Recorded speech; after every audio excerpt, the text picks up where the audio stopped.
Morning, अविटा IVF की तरफ से नमस्कार। आज हम बात कर रहे हैं डॉक्टर झिलमिल मैम के साथ। आज हमें वो बताएंगी गर्भावस्था में एनीमिया का क्या रोल होता है। Good morning Anamika. गर्भावस्था में एनीमिया यानी कि खून की कमी होना, ये एक बहुत ही आम समस्या है जो आज के दिनों में हमेशा बहुत ही ज़्यादा हमें अपने मरीजों में मिलता है।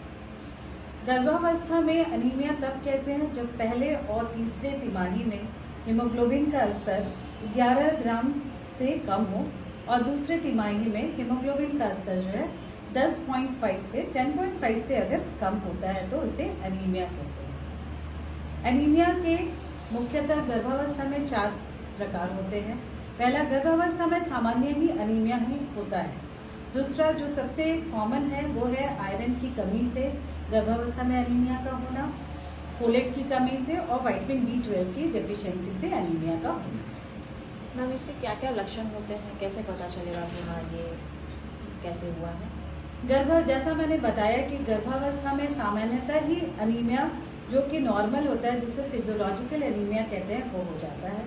उसके अलावा इसके कोई स्पष्ट लक्षण नहीं होते हैं। इसके लक्षण जो है कुछ विशेष कारणों से हमें पता चलता है, जैसे कुछ समस्याएं बढ़ जाती हैं, थकान लगना, कमजोरी होना, बहुत ही जल्दी कुछ सीढ़ियां चढ़ने के बाद पेशेंट थक जाता है, उसके बाद महिलाओं में कमजोरी, चक्कर आना और कभी कभी इसकी वजह से महिलाएं बेहोश भी हो जाती हैं। अगर एनीमिया का खतरा बना हुआ रहता है तो माँ और बच्चे दोनों के लिए खतरनाक है।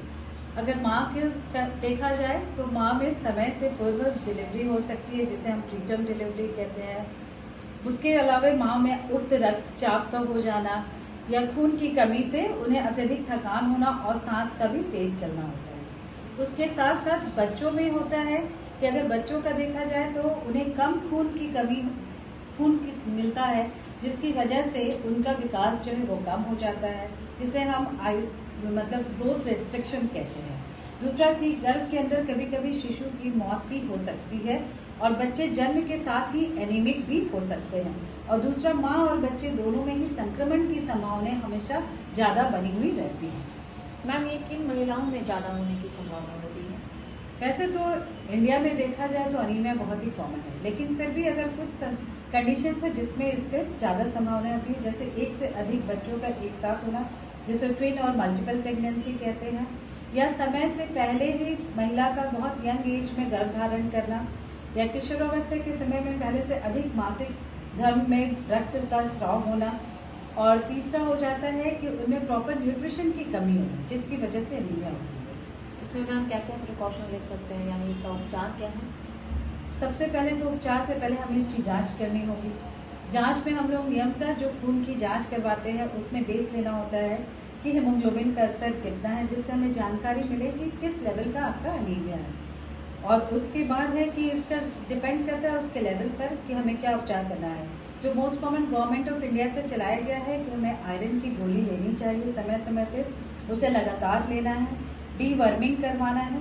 अगर उससे भी ना हो तो महिलाओं में कभी कभी हमें नस में खून के जो सुई होती है उसे चढ़वानी पड़ती है, जैसे आयरन के इंजेक्शंस का ट्रांसफ्यूज करना। और तीसरा, अगर बहुत ज़रूरत पड़ जाए तो महिलाओं में खून भी चढ़ाना पड़ जाता है। ऐसी समस्याएं हैं जो जिन महिलाओं को ऐसा लग रहा है कि इसका कुछ भी लक्षण आपके इसमें दिख रहा है तो आप अपने डॉक्टर से तुरंत संपर्क करें। नमस्ते।